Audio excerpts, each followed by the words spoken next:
Hey, let's talk about McRogueFace. I got my 7-day roguelike demo here. I'm just going to run through it real quick. I got a crappy, not centered logo on my splash screen. And on the settings menu, you can increase the scale of the window. I didn't want to have to fiddle with figuring out what resolution the screen was and then try to determine where everything on the screen should go. So I just enlarged it. It stays the same resolution. So if we start, I still have this horrible garish randomization map. But if I hit M for map generation, now we've got a prototype Sokoban map. So I am calling this the Crypt of Sokoban.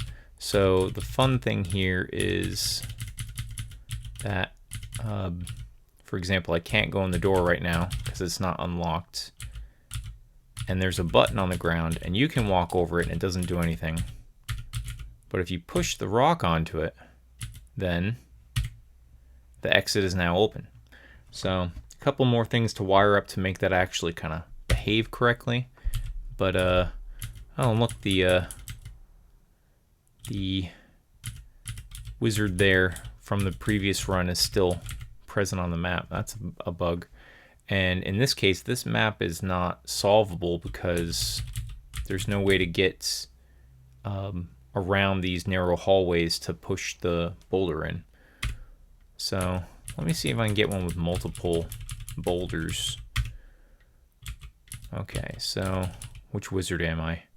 Okay, and another important rule of Sokoban is that boulders cannot push other boulders when you stack them up against each other. So in this case, you should only have to find one button, which in this case would be there, and the exit will be open now. I should be able to get to it too. Yeah. So there's not actually a puzzle generator running here. I'm just kind of randomly adding stuff and hoping that if there's a boulder in every room and one button and one exit, that it should more or less work out. So some other stuff about McRogueFace I wanted to talk about is this whole Sokoban game is 300 lines flat. So the way stuff is made with McRogueFace took me forever to get this working, but I really like how it works now. I have let's go to the base entity I'm using. So inside of this entity that I'm doing all the game logic with is a McRogueFace entity. So the only thing that this entity needs is a grid to live on, which is of course the tile grid of places it can go, a position on that grid, a texture sheet, and a sprite number. So what that means is instead of dealing with the coordinates of every sprite on a sprite sheet or trying to remember the XY coordinates, every sprite is just a number from, in this case, the Kenny NL sprite sheet is 12 by 11, which is 132 sprites. So 0 to 131 are the numbers, and that will give you an image. So for example, the door has an animation that shows whether it's open or not. All I have to do is say sprite number equals this, and it's going to display as a different sprite on the actual map. Another thing I can do is all the motion and keyboard commands are implemented in Python.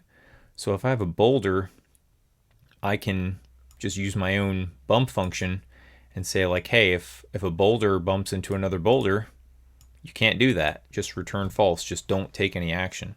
So it took a long time to get the C++ parts to cooperate, but now that they're more or less working, and I'm not getting random seg faults when I try to do a video demo, I'm able to really quickly click these little blocks together and draw stuff. So some other fun stuff you can do when your engine runs the whole Python standard library is I can I'll hit tilde on my keyboard and go back to the terminal here, and now I've got a Python prompt. So I can just say from this module that I wrote, which is all the game logic. So I have COS play.player. That's the player entity that I designed for this. And I could now look at McRogueFace and just move my player. Position equals 1, 1.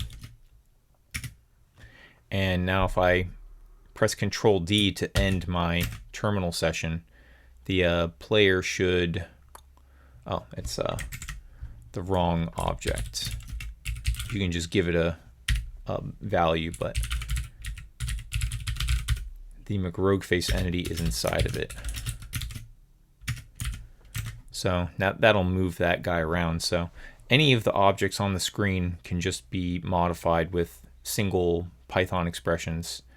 So likewise, I could also, for example, if I look at, I think it's COS play.cos entities, this should be a list of everything that's on the screen, at least, you know, the relevant game objects, like the boxes aren't here, but we got a boulder, a boulder, a boulder, the button on the ground, and an exit.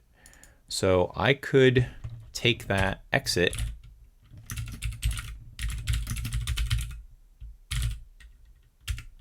just go to the last one in the list and lock it. And having done that, you can see that the door is now locked again. So one thing I really wanted to do with this game engine is make little simulated environments that are easy to run little bits of code and get something usable and fun, and something you can connect to other automation libraries. Like I could easily import, you know, full-blown machine learning libraries from the same prompt because it's, you know, it's Python 3.12 built into the game engine. So I'm finally starting to see some results for my 2+ years of hacking on this thing on and off. So that's all I've got for now, but yeah, I'm happy with all of that. So have a good one.